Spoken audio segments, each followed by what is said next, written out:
BA third year Hindi साहित्य में हमारा चल रहा था हिंदी साहित्य के आधुनिक काल का द्विवेदी युगीन कवि मैथिली शरण गुप्त। मैथिली शरण गुप्त जो द्विवेदी युगीन कवि हैं, मैथिली शरण गुप्त की दो रचनाएं हमारे सिलेबस में रखी गई थी। एक थी विद्रता और दूसरी थी यशोधरा। यशोधरा के कुछ अंश थे जिसमें हम चर्चा कर चुके थे।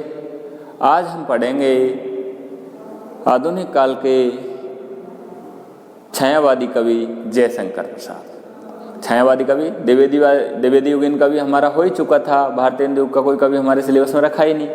अब ऐसा अब हमारा जो तीसरा था आधुनिक काल के इतिहास का तीसरा जो चरण था छायावाद, जिसकी समय सीमा थी 1918 ईस्वी से 1936 ईस्वी तक। तो छायावादी कवि जयशंकर प्रसाद हमारे सिलेबस में रखा है। छायावाद के वैसे तो चारों ही कवि हमारे सिलेबस में है। छायावाद क्या होता है, छायावाद की क्या समय सीमा है, छायावाद के प्रमुख कवि कौन कौन से हैं, उनकी क्या काव्यगत विशेषताएं हैं, इस पर चर्चा हम कर चुके थे। अब हम छायावाद को और अधिक समझने के लिए कि वास्तव में छायावाद में ऐसा है, उसको समझने के लिए हमारे सिलेबस में रखा गया है पहला कवि जयशंकर प्रसाद। तो सबसे पहले तो हम कवि जयशंकर प्रसाद के कृतित्व एवं व्यक्तित्व पर चर्चा करते हैं। तो देखिए, जयशंकर प्रसाद जी का जन्म सन 1889 ईस्वी में हुआ और इनका देहावसान 1937 ईस्वी में हुआ। अब देखिए, मैंने आपको बताया कि हिंदी साहित्य का आधुनिक काल जैसे ही आया तो हिंदी साहित्य के जो भी कवि हैं, साहित्यकार हैं, उनके जन्म की तिथि, उनकी मृत्यु की तिथि, उनकी रचनाओं के कालक्रम की तिथि वो विक्रम संवत में न लिखी जाकर ईस्वी सन में लिखी गई। तो इनका जन्म है वो 1889 ईस्वी में हुआ था और देहावसान 1937 ईस्वी में हुआ। जयशंकर प्रसाद आधुनिक काल में खड़ी बोली को हिंदी कविता का माध्यम बनाने तथा हिंदी की खड़ी बोली कविता को सरस एवं मधुर बनाने का स्तुत प्रयास करते हैं। हिंदी कविता की जो परंपरा थी द्विवेदी युग तक इतिवृत्तात्मकता, उसको तोड़कर छायावादी काव्य परंपरा की सर्वदा नई भावभूमि खड़ा करने का प्रवर्तन पूरी प्रौढ़ता, गंभीरता, शालीनता एवं दृढ़ता के साथ जयशंकर प्रसाद करते हैं। आपने इनकी कामायनी पढ़ी होगी, जो खड़ी बोली के महाकाव्य के रूप में जानी जाती है। अगर सबसे महत्वपूर्ण जयशंकर प्रसाद की जो रचनाओं के रूप में जानी जाती है। पारिवारिक कठिनाइयों में जयशंकर प्रसाद को आपने देखा होगा कि बचपन में ही इनके पिताजी का स्वर्गवास हो गया था, पारिवारिक जिम्मेदारियां आ गई थी, आर्थिक रूप से संपन्न परिवार नहीं था। तो इन्होंने 8वीं क्लास में ही स्कूल छोड़ दिया था और अपना जो भी पिताजी का जो व्यवसाय था, सुंगनी नाम की तंबाकू का व्यवसाय था, सुंगनी साहू घराने के नाम से इनके परिवार को जाना जाता है। तो वो व्यवसाय इन्होंने संभाल लिया था और व्यवसाय के साथ साथ इन्होंने अंग्रेजी, हिंदी, उर्दू, संस्कृत ऐसे उन भाषाओं का भी गहन अध्ययन किया। इन्होंने नाटक, कहानी, उपन्यास, आलोचना, कविता आदि विधाओं में उच्च कोटि का साहित्य लिखा। कामायनी महाकाव्य छायावाद की ही नहीं, समूचे हिंदी साहित्य की एक कालजयी कृति के रूप में जानी जाती है, जिसमें छायावाद की लगभग सभी प्रवृत्तियां हैं वो देखने को मिल जाती है। इनके प्रमुख नाटकों में आपने देखा होगा कि एक नाटककार के रूप में भी प्रसिद्ध हैं। जिनके प्रमुख नाटकों में ध्रुव स्वामिनी है, स्कंदगुप्त है, चंद्रगुप्त है, कल्याणी है, विशाखा है, जन्मेजय का नागयज्ञ है। तो इस तरह इन्होंने नाटकों में भी अपना एक नाटककार के रूप में स्थान रखा और कहानियाँ में भी आपने पढ़ा होगा इनकी कहानियाँ हैं। तो इन्होंने विभिन्न प्रकार की, जैसे इनकी कहानियों में ममता है, पुरस्कार है, सलीम है, छोटा जादूगर है, गुंडा है, इस तरह की इन्होंने कहानियाँ भी लिखी और उपन्यास भी लिखे। कंकाल, तितली, इरावती इनके प्रमुख उपन्यासों के रूप में जाने जाते हैं। इस तरह इन्होंने उपन्यास, कहानी, नाटक आदि लिख करके एक गद्यकार के रूप में भी अपनी प्रतिभा रखी और पद्य में इन्होंने कविता, तो इनका विभिन्न प्रकार की कविताएं आपको मिल जाती है। तो ये मूलतः कवि के रूप में ही अधिक रहे हैं और कविता के रूप में इनके प्रमुख जो काव्य हैं उसमें आपने देखा होगा कामायनी है, उर्वशी है, वन मिलन है, प्रेम राज्य है, अयोध्या का उद्धार है, कानन कुसुम है, प्रेम पथिक है, करुणालय है, महाराणा का महत्व है, झरना है, लहर है, आंसू है। ये इनके प्रसिद्ध काव्य हैं। उनकी कविताओं में प्रकृति एक सचेतन उपादान के रूप में है। प्रकृति का मानवीकरण इनकी कविताओं की एक प्रमुख विशेषता रही है। अगर इन्होंने मानव के लौकिक एवं पारलौकिक जीवन की वैभवपूर्ण झांकी चित्रित की है। इन्होंने अपने काव्य में अनुभूति, समरसता तथा प्राकृतिक सौंदर्य के चित्रण में अहम तथा इदम का सफल एवं सार्थक समन्वय करने का प्रयास किया है। प्रसाद जी ने खड़ी बोली को ध्वन्यात्मकता, लाक्षणिकता एवं सूक्ष्मता प्रदान करने का महत्वपूर्ण कार्य किया है। ये इनके कृतित्व एवं व्यक्तित्व से संबंधित है। आपके सिलेबस में इनकी पहली जो रचना है वो है आंसू। आंसू आपको मैंने बताया कि छायावादी जो कवि हैं वो आत्माभिव्यक्ति के कवि हैं। आत्माभिव्यक्ति का मतलब उन्होंने अपनी पीड़ा को बतलाया है।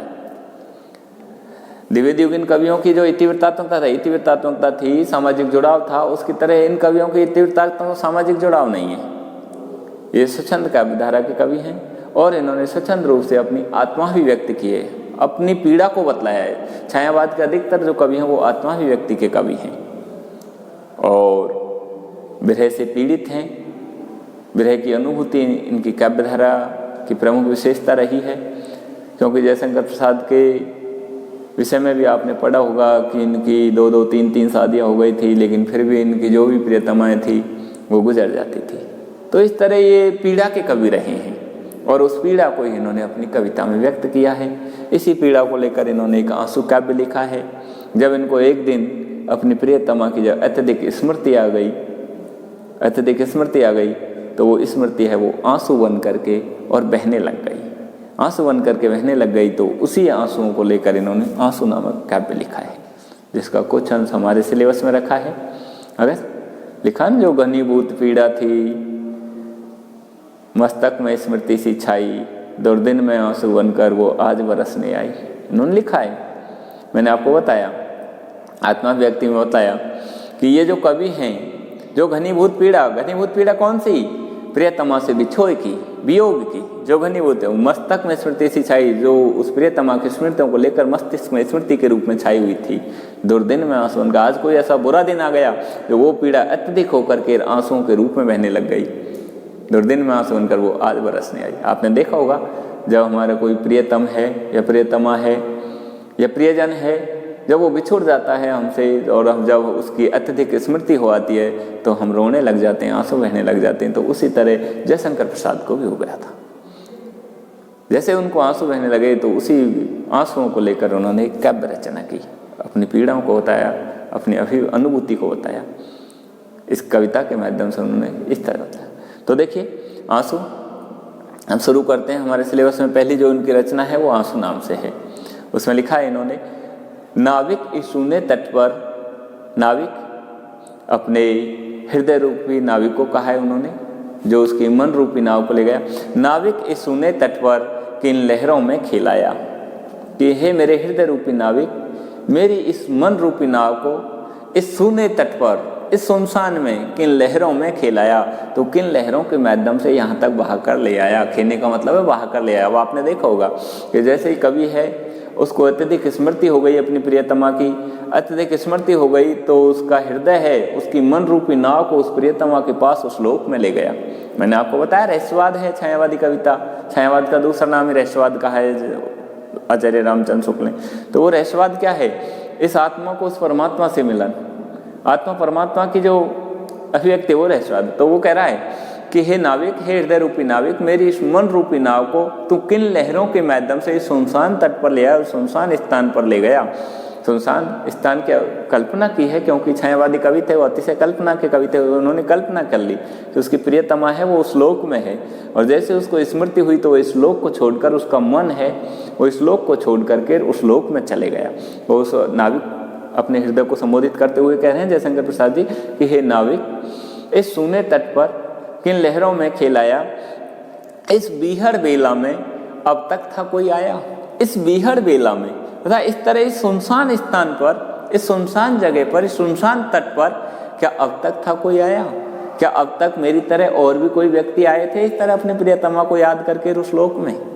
तो इस तरह वो अपने नाविक को संबोधित करते हुए कह रहे हैं, अपने हृदय को संबोधित करते हुए कह रहे हैं जयशंकर प्रसाद जी कि मेरे हृदय रूपी नाविक, नाविक संबोधन सूचक चिन्ह लगा हुआ है, हृदय को एक नाविक के रूप में बतलाते हुए कह रहे हैं, जो उसकी कवि की मन रूपी नाव को इस सांसारिक लोक को छोड़ करके और वो उस लोक में ले गया जहाँ सुनसान है, जहाँ उसकी प्रियतमा है।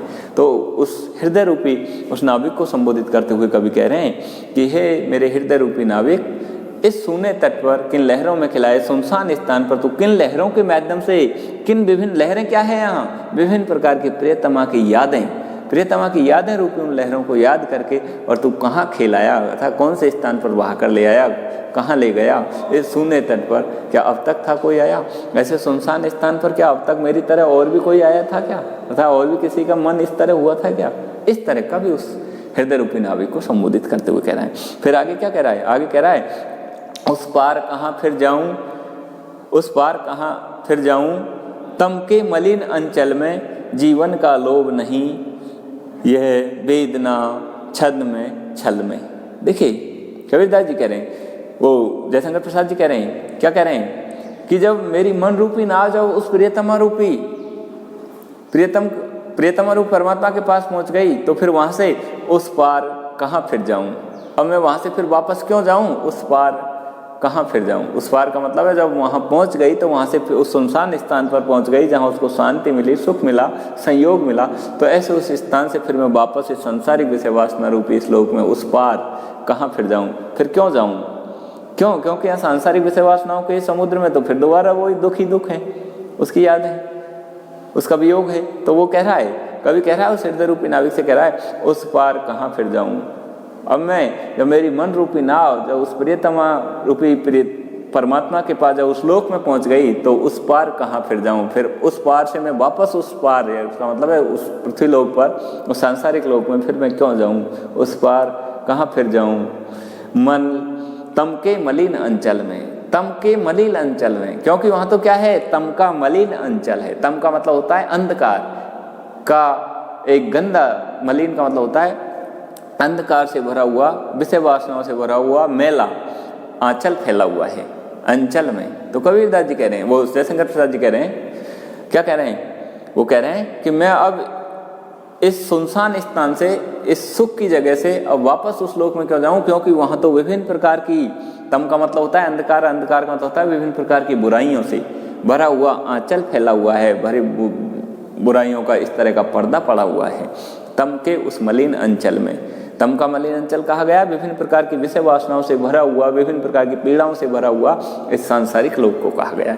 तम के मलिन उस अंचल में जीवन का लोभ नहीं है। अब देखिए जयशंकर प्रसाद जी आगे क्या कह रहे हैं, उस हृदय रूपी नाविक से कह रहे हैं कि अब मैं वापस उस लोक में नहीं जाना चाहता, क्योंकि वहां तो विभिन्न प्रकार की विषय वासनाओं का पर्दा पड़ा हुआ है, विभिन्न प्रकार की विषय वासनाओं का अंचल फैला हुआ है, जाल फैला हुआ है, इसलिए मैं वहां क्यों जाऊं? जीवन का लोभ नहीं, अब मुझे और जीवन जीने का लोभ नहीं है, जीवन का लोभ नहीं, यह वेदना छद में छल में, यह वेदना छद में छल में, यहाँ इस वेदना से भरे हुए, छल कपट से भरे हुए इस संसार में, अर्थात इस सांसारिक जीवन के लिए कहा है कि अब मेरे को और जीवन जीने का लोभ नहीं है, मैं तो अब यहीं रहना चाहता हूँ। क्यों? क्योंकि वहाँ तो विभिन्न प्रकार की वेदनाओं से, विभिन्न प्रकार के छल कपटों से भरा हुआ इस तरह का संसार है। ऐसे उस संसार में मेरे को अब जीवन जीने का लोभ नहीं है, इस दुखों से भरे हुए, इस मलिन और अंधकार से भरे हुए इस अंचल में अब दोबारा नहीं जाना चाहता। इस तरह कबीर अपनी उस मन रूपी नाव को उस सुनसान स्थान पर उस प्रियतमा रूपी परमात्मा के पास ही रखना चाहता है, पुनः वो उसको वापस इस लोक में नहीं लाना चाहता है। इस तरह अपने हृदय रूपी नाविक से कह रहा है कि अब मेरे को और जीवन जीने का लोभ नहीं है, क्योंकि मेरे को यहाँ सुख की अनुभूति हुई है, वहाँ जाकर तो विभिन्न प्रकार के छल कपट और वेदनाओं से भरा हुआ संसार है, ऐसे उसमें अब जीवन का लोभ नहीं है, उस वेदना छद में छल में। आ गया समझ? इसके बाद आगे की जो पंक्तियाँ उन पर हम चर्चा आपसे अगले वीडियो में करेंगे। आज हम इतना ही पढ़ाते हैं। धन्यवाद।